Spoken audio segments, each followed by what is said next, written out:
சாதாரணமாக நம்மளால் ஈஸியாக மறக்கவும் முடியாது, மன்னிக்கவும் முடியாது. அப்போ என்ன பண்ணலாம்? காக்னிட்டிவ் ரீஅப்ரைசல். நம்மளுடைய மனசு, அறிவாற்றல் இதை எல்லாத்தையுமே ஒரு மறுமதிப்பீடுக்கு கொண்டு போகலாம். நம்மளோட கோபதாபங்களை மறுதளிக்கலை, ஆனால் ஒரு வேற கோணத்தில் பார்க்கலாம். இந்த கசப்பான அனுபவங்களை திருப்பி திருப்பி போய் ரீவிசிட் பண்ணிட்டு வர பழக்கம் இருக்குது.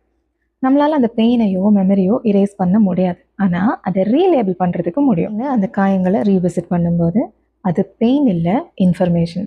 அது காயம் இல்லை, டேட்டா.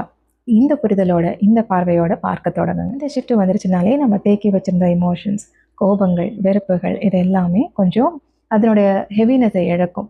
தேர்பை நன்றி உணர்வை நம்ம ஃபோர்ஸ் பண்ண வேண்டியதில்லை, அது நேச்சுரலாகவே வரும். ஏன்னா நம்மளை காயப்படுத்தினவங்க தான் நமக்கு சில விஷயங்களை அடையாளம் காட்டி கொடுத்துருப்பாங்க. நம்ம எனர்ஜியை எங்கே இன்வெஸ்ட் பண்ணணும், யார் மேலே நம்பிக்கை வைக்கணும், எது முக்கியம், எது மேலே ஃபோக்கஸை கொடுக்கணும், இந்த மாதிரியான விஷயங்கள் எல்லாம் நம்ம அன்ஃபோல்ட் பண்ணது அந்த காயப்படுத்திய நபர்களால் தான். அப்போ அவங்களுக்கு நியாயமாக நம்ம நன்றி தான் சொல்லணும். அது மட்டும்தான் ஆக்சுவலாக நம்ம கண்ட்ரோலில் இருக்கிற விஷயம். எனக்கு ஏன் இப்படி நடந்தது அப்படிங்கிற கேள்வியை தாண்டி நடந்த விஷயத்தில் நான் என்ன கற்றுக்கிட்டேன் அப்படிங்கிற பார்வையை கொடுக்கறதே இந்த மைண்ட் செட் தான். இந்த பதிவில் நம்ம 2 வகையான மனிதர்களை பார்த்தோம். ஒருத்தர் நமக்கு சேஃப்டி கொடுத்தாங்க, இன்னொருத்தர் நமக்கு சிக்னல் கொடுத்தாங்க. ஆனால் இந்த 2 பேருமே நம்ம நர்வஸ் சிஸ்டமை ரெகுலேட் தான் பண்ணியிருக்காங்க. நீங்கள் ஒருத்தரை மறக்கிறீங்க, மன்னிக்கிறீங்கிறதெல்லாம் உங்கள் இஷ்டம். உங்களோட ஓன் பேஸில் ஹெல்தியான வழிகளில் நீங்கள் அதை செயல்படுத்திக்கோங்க. ஆனால் இன்னமும் அவங்க டைரக்ஷனில் தான் நீங்கள் நடிச்சிட்டு இருக்கீங்களாங்கிறத மட்டும் உறுதிப்படுத்திக்கோங்க. Take care.